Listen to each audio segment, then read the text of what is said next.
Om.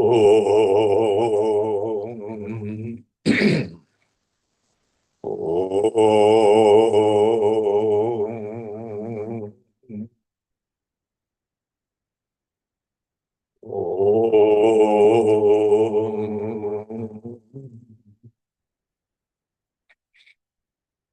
Gurur Brahma, Gurur Vishnu, Gurur Devo Maheshwaraha, Gurureva Param Brahma, Tasmai Shri Gurave Namaha. Chinmayam Vyapyat Sarvam Trilokyam Sacharacharam Tatpadam Darshitam Yena Tasmai Sri Gurave Namaha. Tvameva Mata Cha Pita Tvameva Tvameva Bandhuscha Sakha Tvameva Tvameva Medya Dravinam Tvameva Sarvam Mama Deva Deva Tvameva Sarvam Mama Deva Deva. Jai Guru.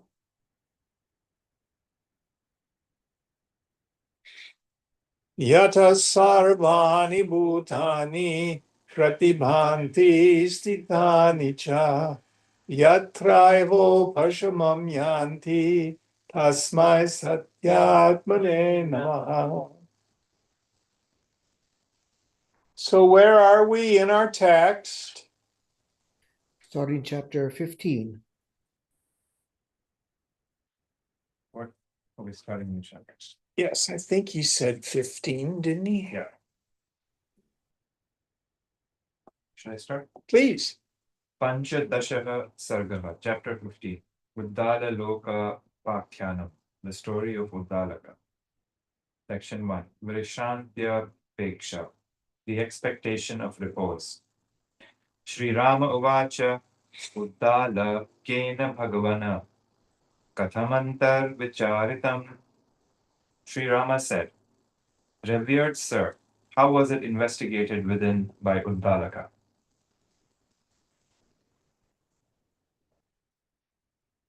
Going on. Vasishtha Uvacha Uddalako Muni Kaschit Alpaprajño Vicharavan Tata Kramena Tapasa Shastarthai Niyamai Yamai Viveka Viveka Vanabhuva Chintayamasa Dhiradihi. Vasishtha said, a certain ascetic by name Uddalaka of meager intelligence was possessed of reflection on or investigation into truth or reality. Thereupon, in course of time, he became discriminative through austerity, study of the importance of scriptures, religious observations, and moral restraints. So, There's one more. I'm sorry. Then he, of a steady or resolute intellect, reflected as follows. So he's of meager intellect. That's kind of like you or me, perhaps.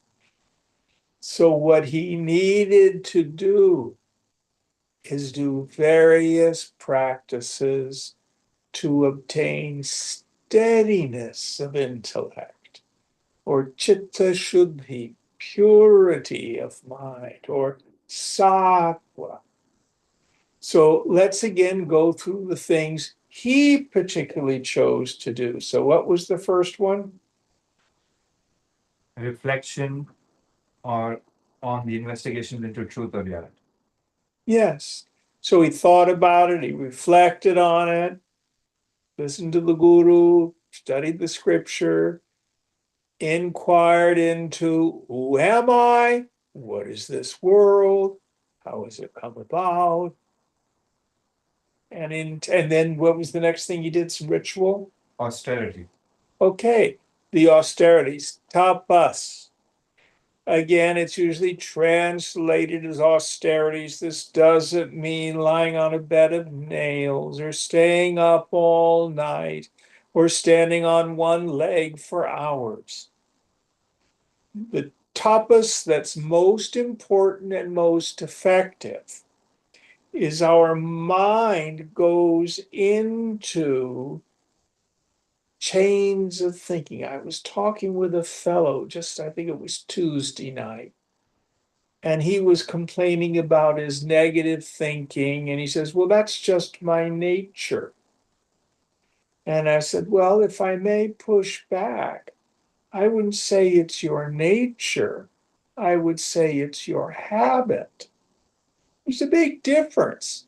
Nobody is naturally doomed to misery. But what we need to do is tapas, which is move the mind from one habituated chain of thinking into more auspicious ways of thinking. Kathopanishad says two paths approach a person, Shreyas and Preyas. Preyas is the delectable, the desirable, or the habitual. We need to move the mind into the Shreyas, what's good for me. This is the most important kind of tapas. So Uddalaka does this for a long, long time. What's the next one he does? Study of the import of scriptures. Yes. So here the most important study is for us is the Upanishads or the philosophy that's in them. We can study scriptures like Yoga Vasishtha, like Vivekachudamani, like Bhagavad Gita. Those are just as good as primary source Upanishads. Why? Because in these works, we're reminded over and over and over again of the nature of ultimate reality and what is false so that we can begin to let it go. Next one, next idea. Religious observances. So this is doing things like chanting the name of the Lord, puja, doing ritual, going to church, going to the mosque, going to the temple. This opens the heart. Love God as you understand God. Doesn't matter who your God is, as long as your God isn't neurotic. But if you have a mature theology, love God with all your heart and soul and mind and strength. And worship is a way that many of us do that. Next idea. And moral restraints. Yes, yama niyamacha. If you have a hard time thinking about what are the moral restraints that I should work on, they all boil down to ahimsa. Non-injury, non-hurting, non-harming. And it always is, don't harm other people and don't harm yourself. The next idea. That was the last one. All right, next verse. Kim tat prapyam pradhanam syat yat vishrantau na sochate kadaham mananatite pade paramapavane chiram vrishranti me shyami nirvikalpa samadhina iti chinta paravasho dhyana bhasam chakarasa. What is that most important thing that could be obtained, which is not grieved for on cessation?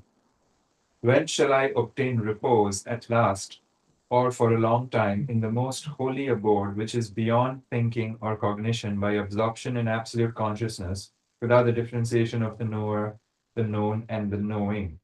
Subject to such reflection, he performed or began the practice of meditation. Yes. So, what is that absolute knowledge?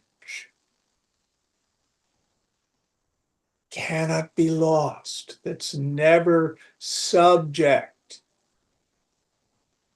to conditions of time. It is aham. In the end, what you're looking for, you're looking with. The self is always there, shining as awareness, as being. Nirupaham, without a form, nirmalam, without a taint, beyond the body, mind, intellect, always there.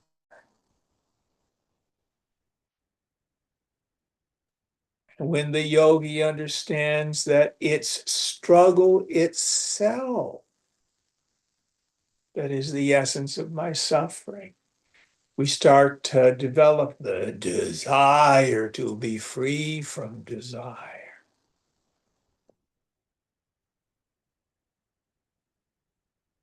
Let it go, let it go, let it go. Mature vairagya. To give up attachment to all experiences gained through the senses and any personal notion of self.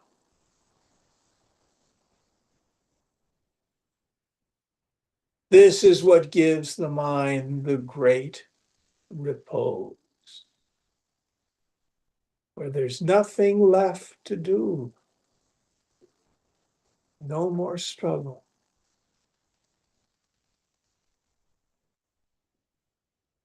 So this is his goal.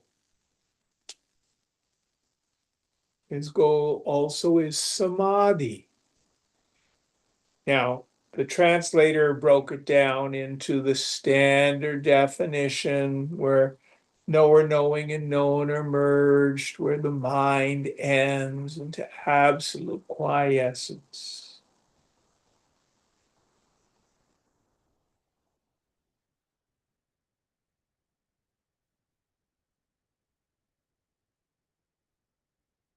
That'll work for now. All right, going on.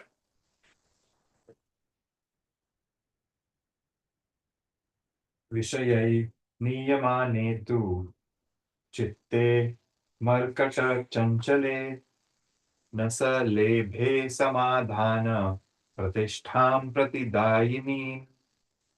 With his mind moving like a monkey, being carried away by objects of the senses, he did not obtain stability in deep meditation, which is the bestower of happiness. Yes, so just like you and me, he sits in meditation, monkey mind. We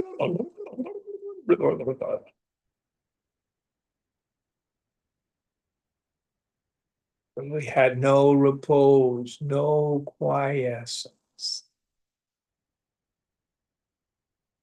Now, many of us at that point will say, meditation's not for me, or we redefine meditation. Do you meditate? Yes. I meditate while I'm on the exercycle. You know, I meditate when I'm doing rock climbing at the gym. No. Do you meditate? Oh, yeah, I got out my Tara Brach meditation app and I listened to her for 5 minutes. It's a good place to start.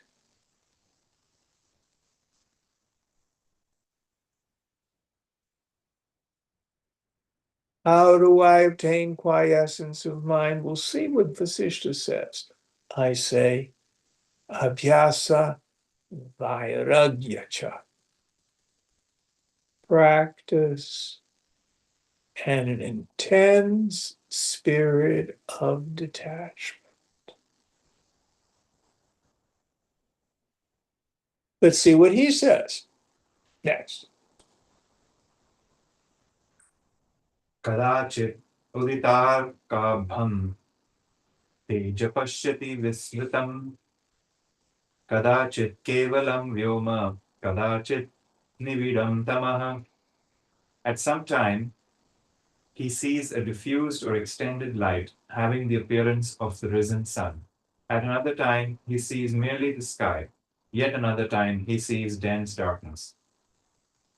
So here in poetry is talking about the stage many of us go through, thinking I'm waiting for an experience.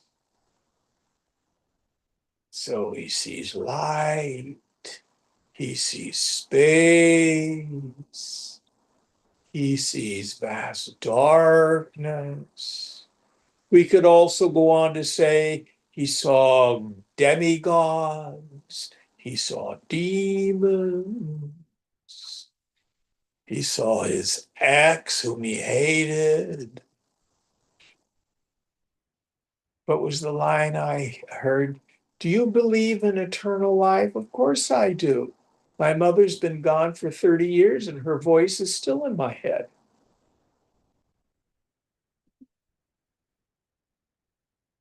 All these things in meditation. Going on. एवं पर्याकुलमना सलुठन् ध्यानवृत्तिषु एकदा गिरिकान्तारे चोपविश्यासने क्वचित् निश्चल सुदृढं बद्ध्वा पद्मासनम् उदमुखः निर्विकल्पसमाधरितः चकारे मां विचारणाम्. Thus, with his mind confused and wallowing in the meditative action or course, he once did this investigation or inquiry, having sat in some place in a mountain forest, unmoving, facing the north, and firmly fixing or assuming the yogic pose of Padmasana to achieve absorption in the undifferentiated consciousness or Nirvikalpa Samadhi. So even though, like me, he's a crappy yogi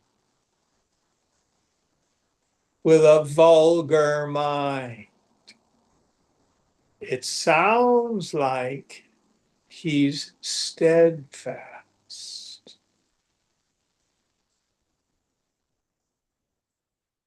He keeps on keeping on. Endeavoring to achieve quiescence of mind and realize his essential nature. Going on.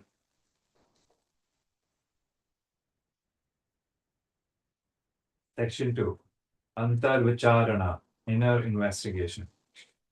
Api Murkha Mana Kortha Tava Sansara Vrittibihi Yada Yasi Mahirandhram Brahmalokam Athapi Va Tanna Nirvanamayasi Vinopasham Manamritam.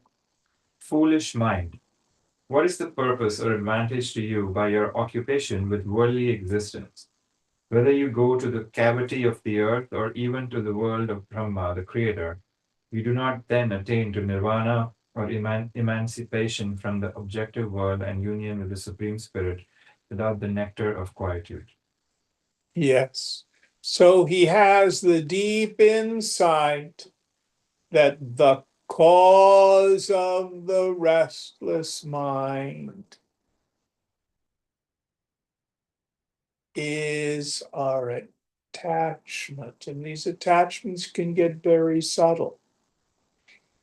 We may have given up attachment to external people, places, things, and conditions, but then we get attached to mind states. or spiritual status. This is what Trungpa calls spiritual materialism, where we start to think of the path itself as another ego possession.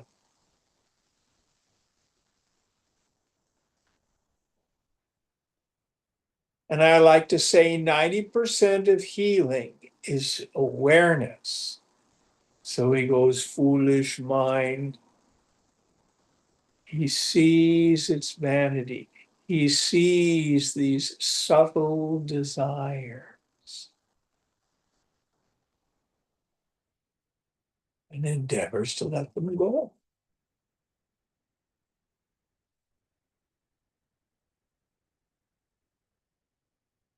Let's see what happens next.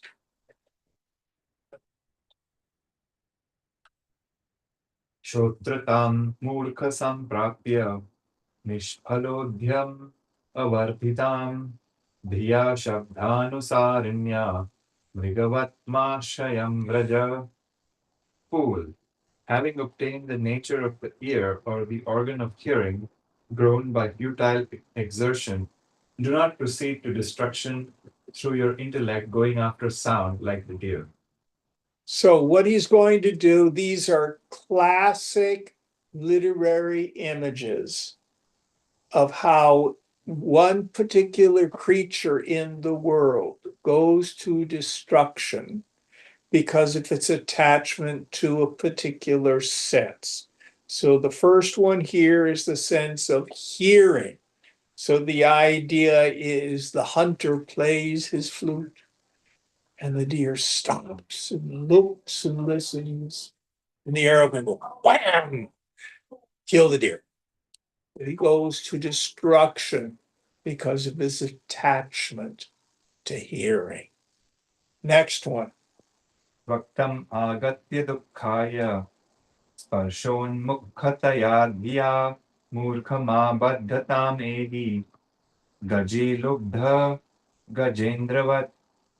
Fool, having attained the nature of the skin or the organ of touch for experiencing sorrow, do not go to the state of bondage with the intellect intent on the sense of touch, like the lordly elephant longing for the she-elephant. Yes. So in the wild in India, if they want to capture a bull elephant and chain him and start training him, what they do is they dig a pit and then they cover it over with matting.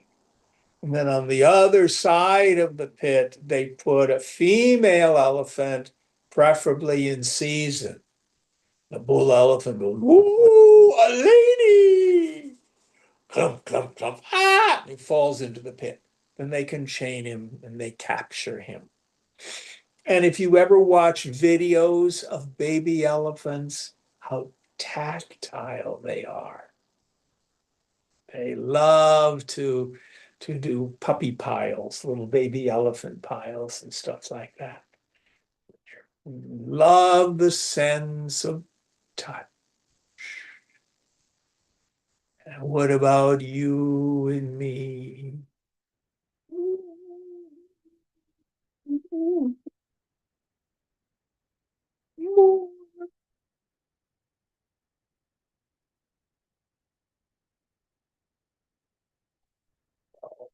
The elephant goes to destruction by the sense of touch.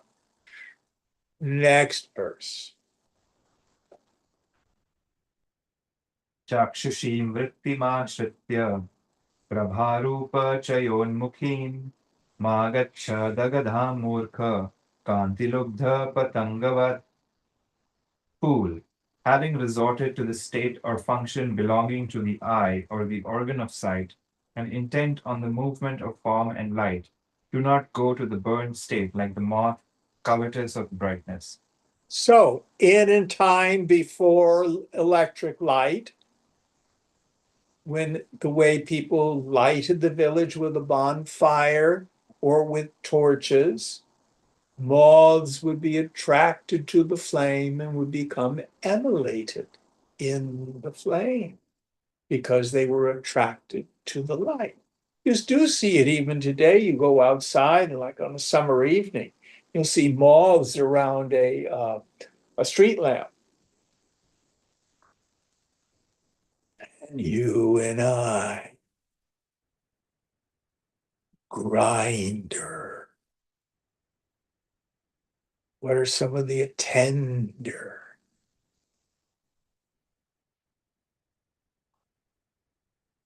On the phone. Looking.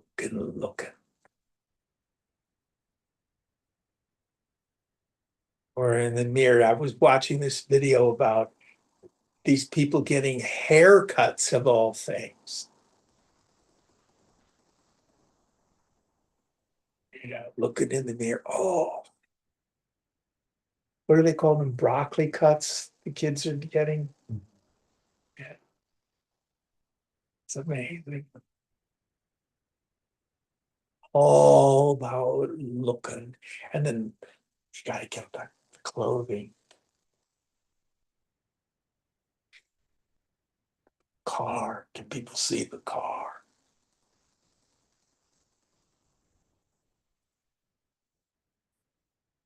So are we destroyed by looking good and good looking? Like the moth. Next one.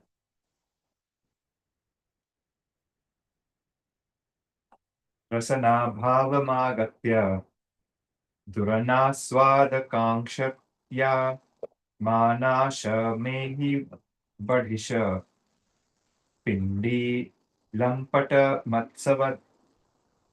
Having attained to the nature of the tongue or the organ of taste, do not proceed to destruction by the desire to taste bad food like the fish greedy for the ball on the fish hook. So the fish is destroyed because of its hunger. There's bait on the fish hook and it catches the fish out of the water it comes. You and I, are we gluttonous? Do we eat to live or do we live to eat?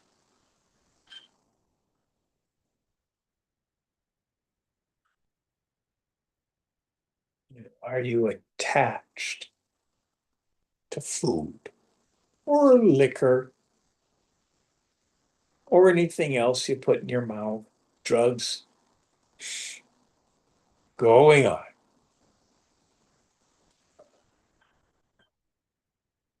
घ्राणमार्गम् उपाश्रित्य शरीराम्भोजकोटरे गन्धोन्मुखतया बन्धं मासमाश्रय भृग्वत. Resorting to the path of the nose or the organ of smell, do not suffer bondage in the hollow of the body lotus through the eagerness for smell like the black bee. Yes. So actually, our sense of smell is far more powerful than you think. So yes, we smell perfumes, we smell flowers, incense, but pheromones are really powerful. And humans are certainly affected by them, but frequently at a level below the conscious mind. And here we're talking about the bee who gets its pollen, it's attracted to the flower, goes back to the beehive, makes its honey, then the humans get the honey. So it gets to destruction. Or even a better metaphor than the bee, the bug that goes to the Venus flytrap. It's attracted by the sweet nectar and then eaten by the plant. Going on.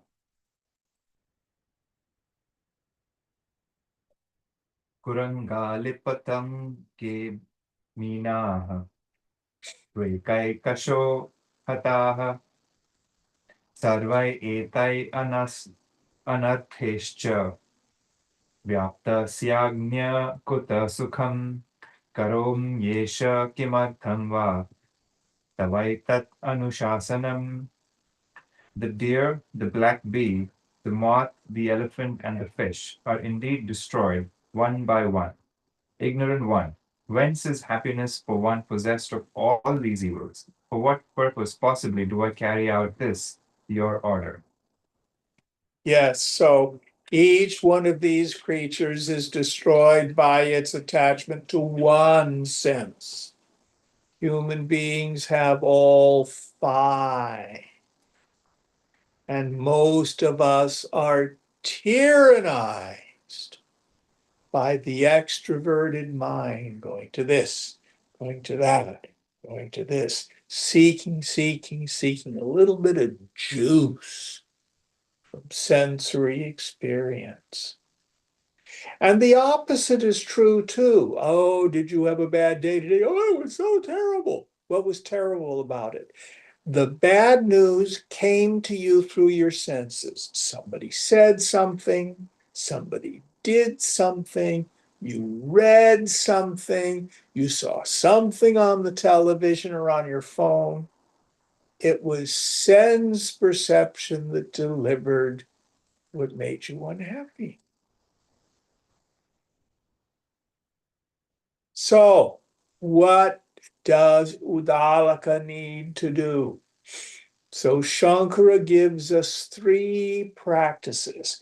And you go through the qualifications of a fit student. You've got Viveka, Vairagya, then you've got Shamadi Guna, qualities of Shama, etc. Shama,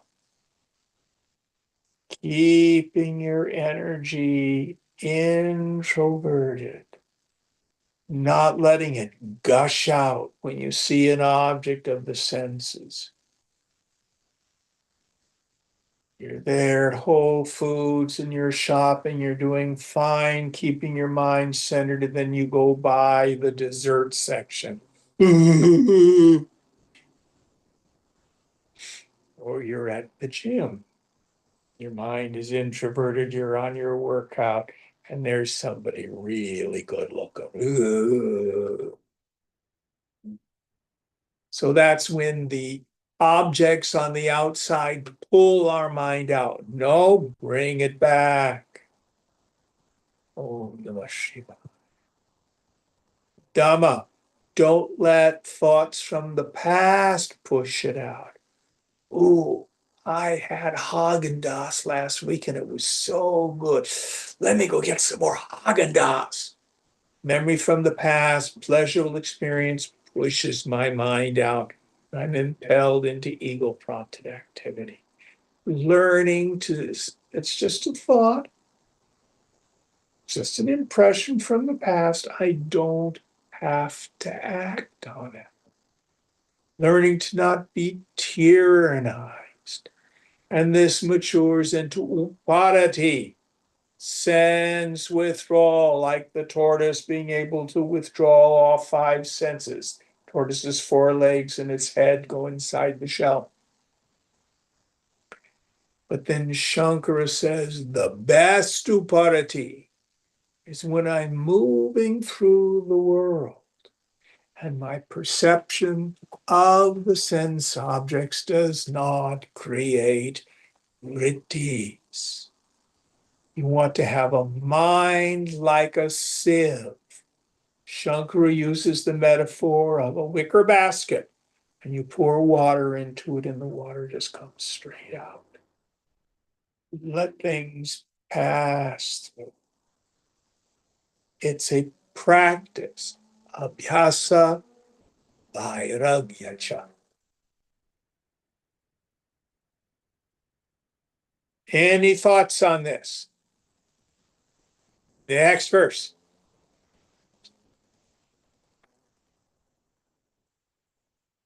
Vicharanava Vicharanavata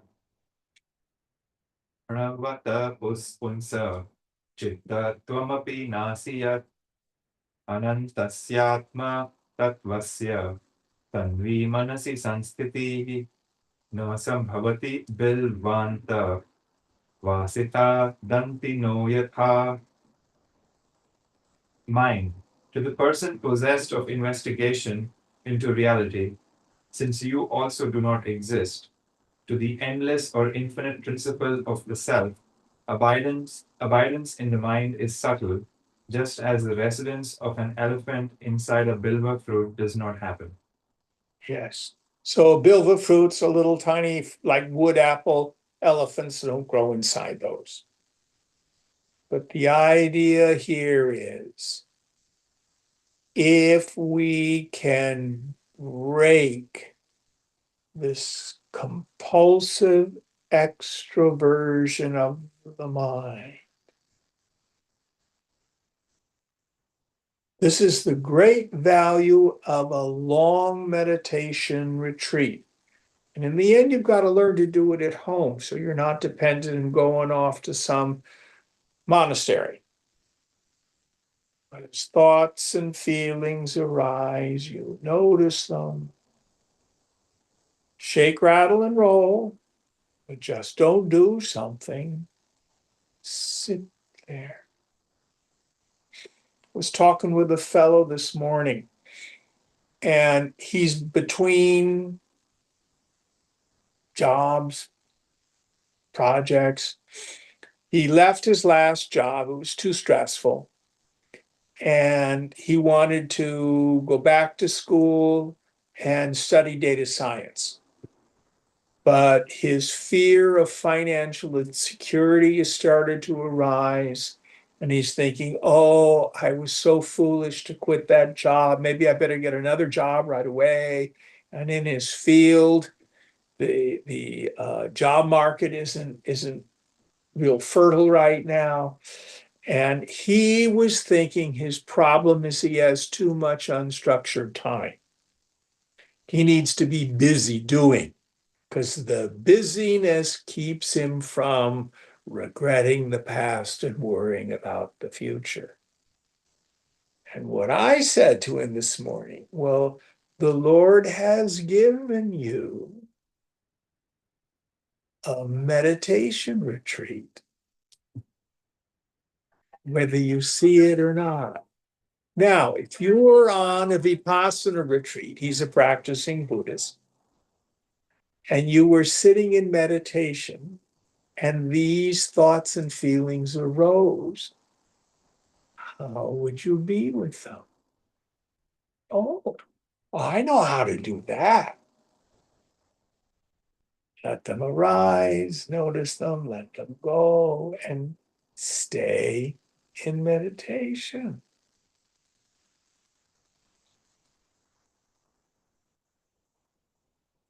You can do that even when you're at home or out on a hike in the woods.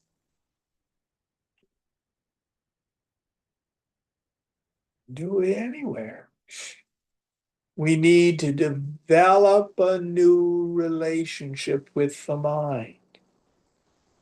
The presence of a feeling, no matter how strong, does not mean I need to act. The presence of a feeling, no matter how strong, it's always impermanent. It will pass. And if we don't feed it, the volume level goes down, the frequency goes down.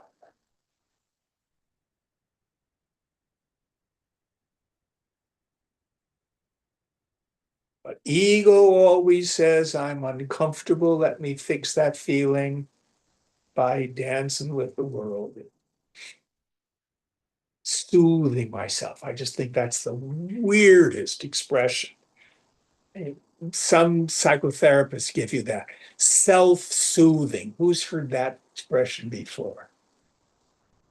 I've heard in the context of toddlers. Of what? Of toddlers, they self-soothe themselves to sleep. Okay.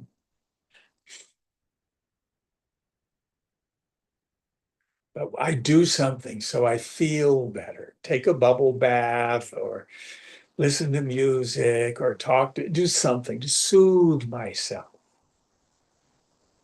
No, you want to be present to your interior experience. Just don't do something, stand there.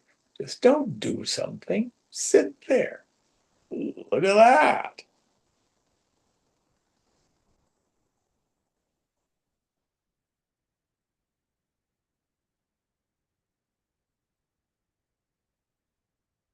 Get out of the mind.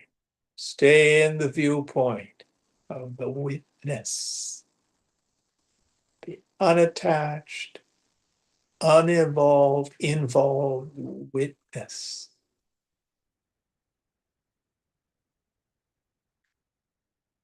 So let's see what Uddalaka says now.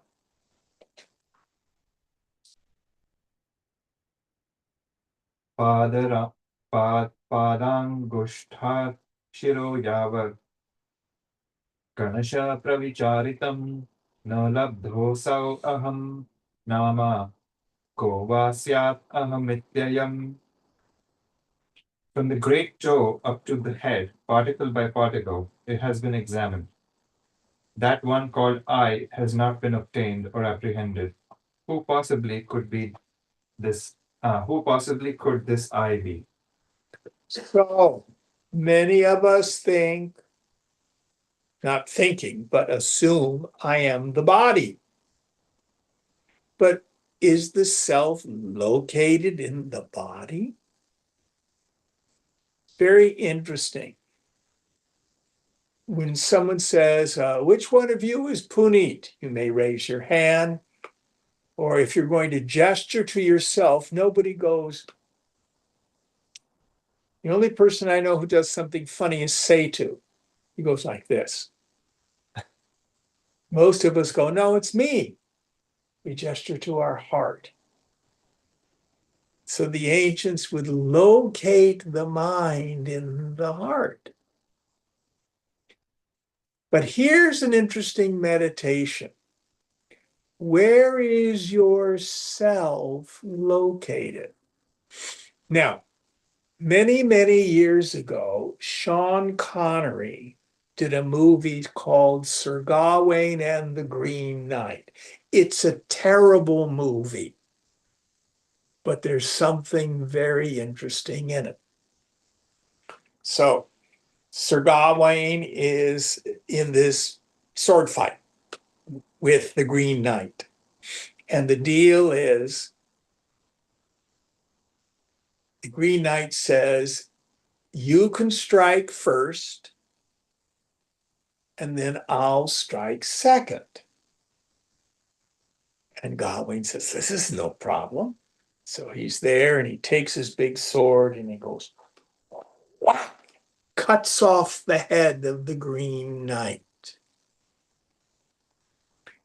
Now the question is, where is the locus of I? Does the Green Knight say, head, where are you? Or is his identity in his head lying on the floor? Body, come here and get me. Where do you think the locus of identity is? For many of us, unexamined, we think we're inside our skull someplace, mainly because most of our senses are inside the skull. You know, ears, eyes, nose, tongue. But in truth, you are not in the body. The body is in you. Well, it feels like I'm in my body, yes. But you have the same experience in the dream. The experience of being your dream body is no different than what you're having right now in the waking state. You're not the body in your dream. That's obviously a figment of your imagination.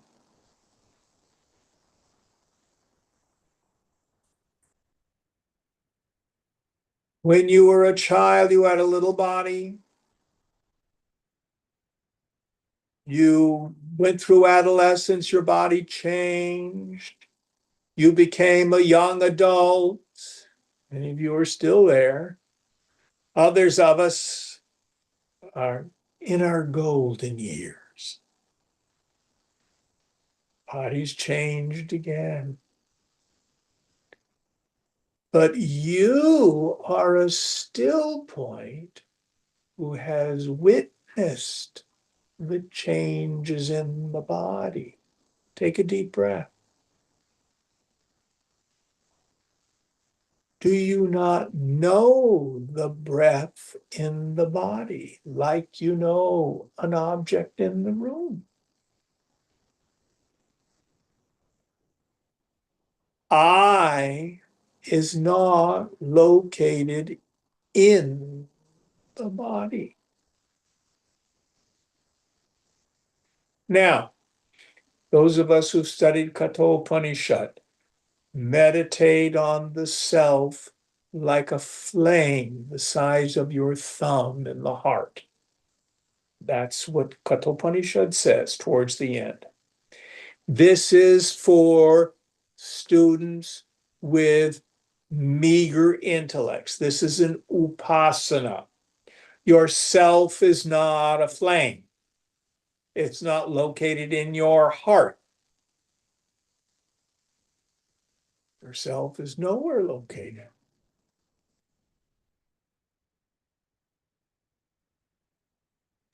Your self is not something you can see. To try to see the self is like trying to see your eyes. No one has ever seen their eyes, but that doesn't mean you do not see. Yourself is the eternal subject. I.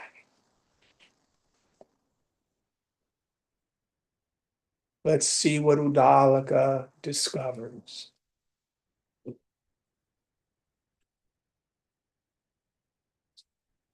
Idam masam idam raktam imanyasthini dehake imete shwasa murata kovasyat ahamityayam. This here is the flesh. This here is the blood. These here are the bones in the body. These here are your vital breaths. Who possibly could this I be? Yes, so he is beginning to see this here is all the elements of the body. They are objects of cognition. This is called Drishya Viveka, the discrimination between the seer and the seen. We mean this in the broadest sense, not just eyeballs. Atma, Anatma Vivechanam, the discrimination between the self and the not self. You see the table? Yeah. Who sees the table? I do. Are you a table? No, I'm the guy looking at the table. That's our fundamental beginner's meditation and take you to the highest. If it occurs in time and space, if it has a beginning and an end, if it has qualities, form, characteristics, and most importantly, if it is an object of experience, where there's a knower and something known. What is known is not I, not self. Drop it. Going on. Idam granam iyam jhagna tvak iyam shravane ime idam chakshu asau sparsha kovasyat ahamityayam. This here is the nose, this here is the tongue, this here is the skin, these here are the ears. This here is the eye. That is the sense of touch. Who possibly could this eye be? So again, he's going into a complete negation of the physical body by its elements. Going on. अहमेव हि सर्वत्र नाहं किञ्चित् अपि हवा इत्येवं वास्तवी दृष्टि नेतरो विद्यते क्रमः. Indeed, I alone am everywhere, or I am not here even a little. Such a view, such a view like this is real.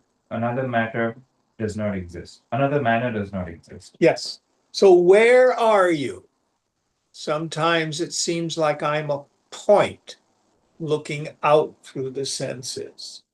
Sometimes when my mind is really still and I introvert the attentive faculty, the self seems like this vast, empty space, this shoreless ocean of being. Sometimes it seems like it's behind my eyes.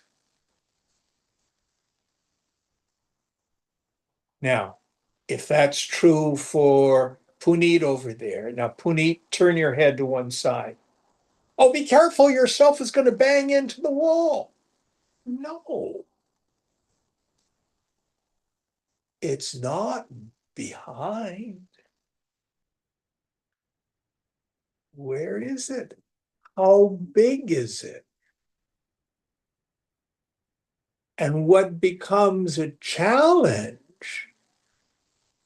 is yourself is outside of time and space. Yourself has no dimension, but all dimension is within it.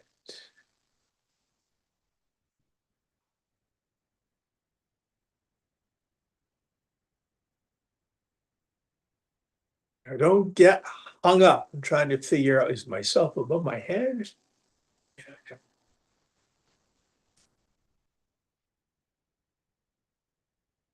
It is beyond any location.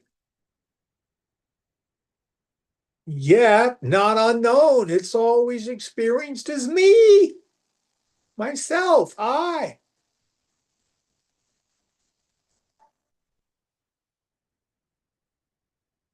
Investigate, look.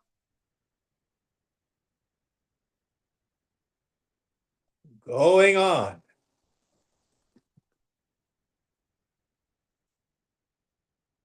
चिरम् अज्ञानधूर्तेन पोथितोऽस्मिन् ह्यहन्तया पुनः न संश्रयाम्येनं स्वरूपार्थपहारिणम्. For a long time, I have been overpowered surely by the robe of ignorance due to egotism. I shall not again resort to him who has taken away or steals the wealth of one's own true nature. Yes. So what does ignorance do? It has two powers, veiling power and projecting power. The veiling power is in my mind. I have the non-apprehension of myself as that Chidakash, that space of pure awareness. Then I think I'm the body, or the body plus the personality.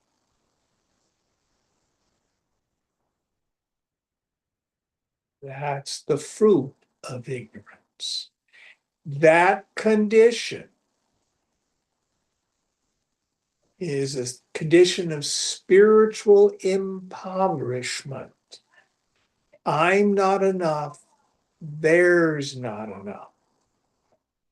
And I have the compulsion, the kartavya, to either fix the world or fix me or both. And that whole dynamic can only show up when I forget who I am. Doesn't change who I am. Oh, Jim, I had an experience of the self, but I lost it. What are you experiencing now? Oh, just my ordinary, miserable mind. Do you exist? Of course I exist. What's your existence? I'm caught in ignorance. Do you know your ignorance? Oh, let me give you chapter and verse about my ignorance. Are you you? Yes, I'm me. What are you? Miserable worm.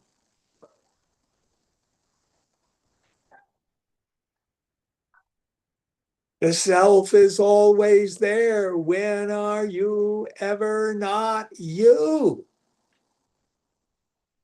It's always you. And you are always Vishuddha, extremely pure. Paramashanti, supremely peaceful. But my foolish mind just goes racing around.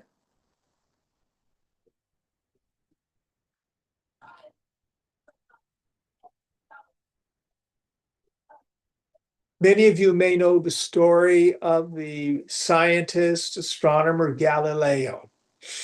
He was not the inventor of the telescope, but he was one of the few that had them built powerful enough to start to really explore the heavens. He got in trouble with the Roman Catholic Church. And one of the things that really revealed to him what was going on is when he saw the planet Jupiter, and he could clearly see that Jupiter's moons were moving around Jupiter. These are called the Galilean moons. He named them. And he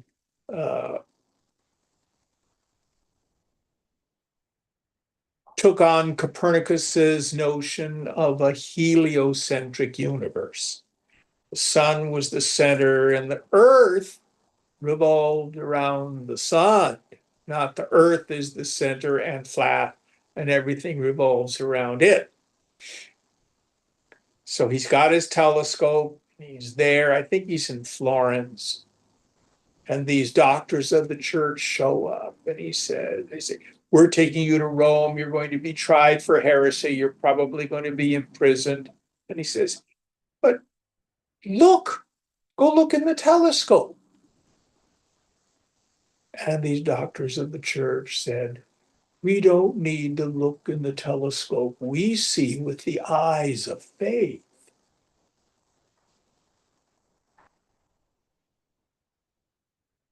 Stupid, ignorant. Such is the mind.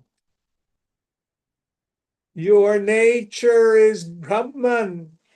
You are birthless, changeless, deathless. Nothing ever touches you. You're safe. I will not look. I am a miserable creature. I believe that. That's my faith. And the psychotherapist told me that. Same kind of thing. How did Galileo come to his understanding of the heliocentric solar system? Investigation. So you and I must be spiritual scientists.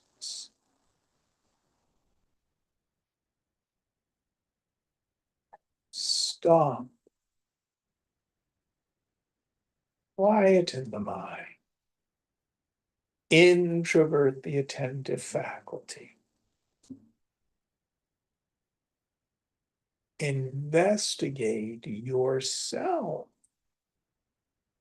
See what you find. Maybe the scriptures are wrong. But Udalaka is performing this investigation. See what he sees. Going on.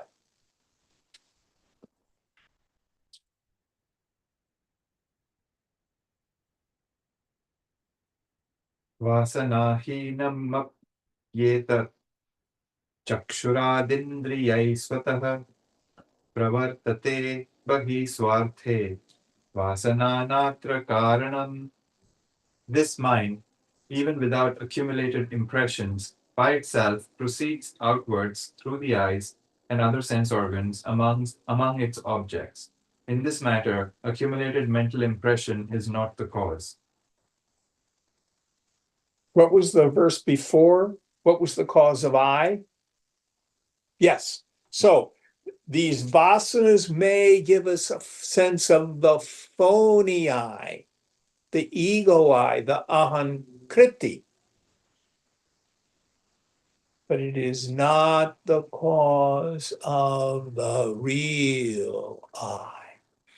This, I think, is a polemic against the schools of Buddhism that were there at the time. Going on. Tat indriyani murkhani tyakvan vasanam nijam sankalpa padapam trishna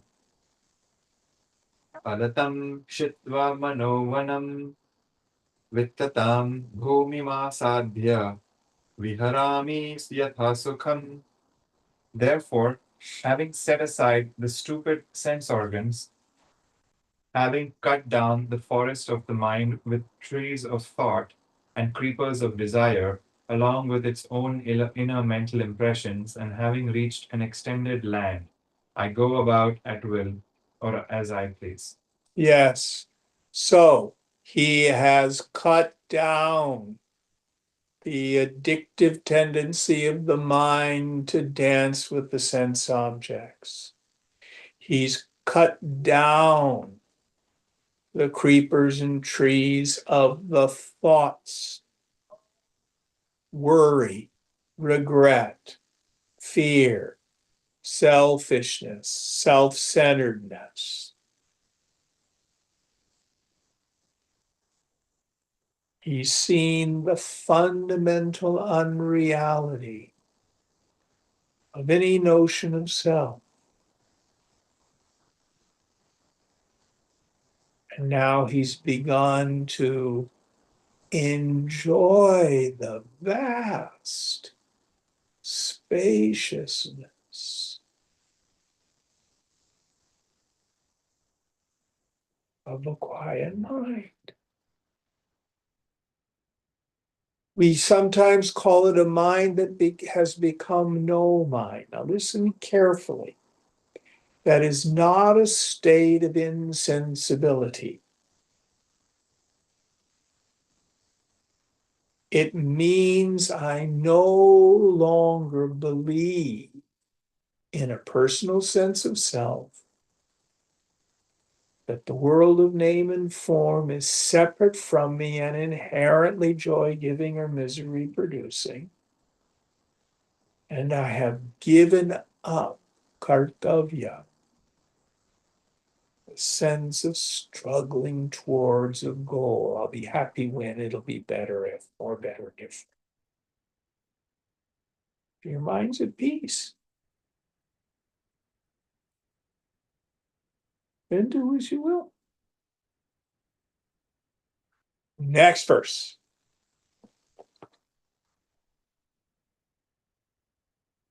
Section 3. Satta Samanya Praptihi. The attainment of identity with being or existence. Munirevam vinirniya yardhonmi litalochana omityucha rayan tasthau pranayama kramena sa. That sage, having thus decided, remained with his eyes half open, uttering the sacred symbol Om by the method of pranayama or regulation of vital breath. So again, one of the beauties of Yoga Vasishtha is it gives equal weight to Raja Yoga and Jnana Yoga. So here Uddalaka does some pranayama practice. Remember one of our subtle vital airs, Udana, governs the mind. Control of the breath controls the vital air, the prana, and the Udana then slows the faulting down. But it must be accompanied by intense vairagya, the renunciation of attachment and the renunciation of any personal sense of self.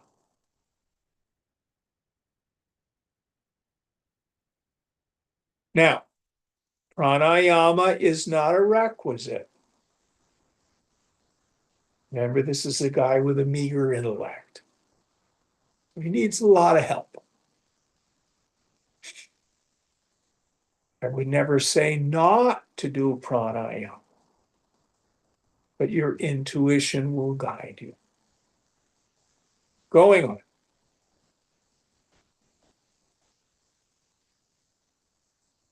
देहस्थितिं दृढां कृत्वा निबध्येन्द्रियपञ्चकं चिन्तया हृदया भोजे चेतो भ्रमरचञ्चलं बलात् संरोधयामास सेतुजलम् इव धृतम् सौम्यताम् अनयत् मौनि प्राणपानजवं मुखे.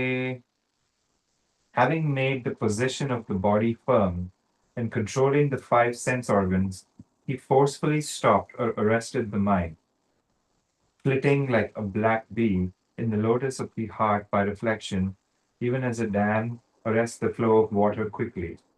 The silent sage brought the speed of the outgoing and incoming breaths in the nostrils to the state of gentleness. Yes. So through his pranayama, control of the ingoing and outgoing breath, he's able to reach a state of mental quiescence. Again, reducing the frequency and volume of thought.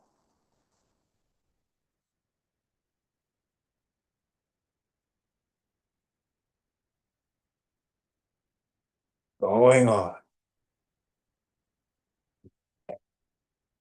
Indrayani Indriyarthibhya पृथक् चक्रे प्रयत्नतः बाह्यान् स्पर्शान् अशेषेण जहौ दूरे स धीरधीः.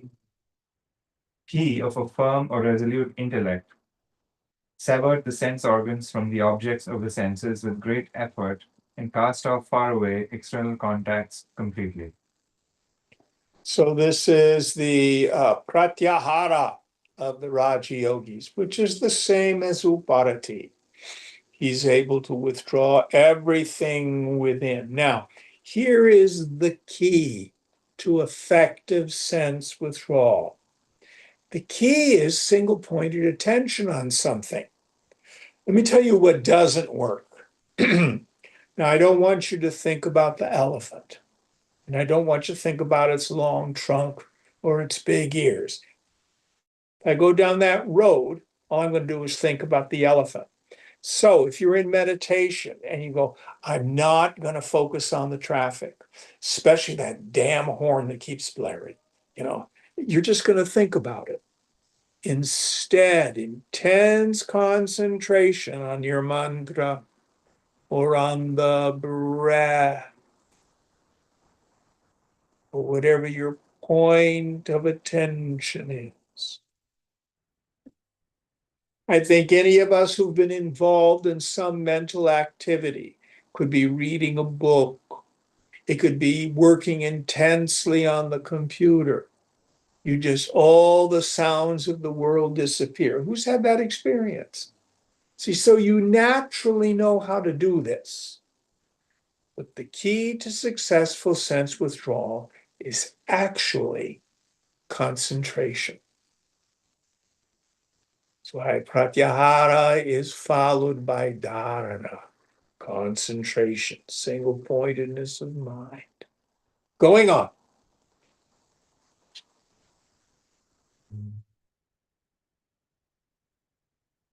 बभार हृदयाकाशे मन संयममागतम् दुधावाथ विकल्पावधान प्रतिभासम् उपेयिष्यः. He bore or experienced in the space of his heart the mind that had obtained concentration or control. Then he shook off or threw off the multitude of doubts which had come into appearance. So, what Udalaka is taking us through is the 8 steps of Ashtanga Yoga. So now here he's moving into dharana, concentration, single point, not letting the mind get caught up with doubt, the thoughts of the past or the future. Single point in the now.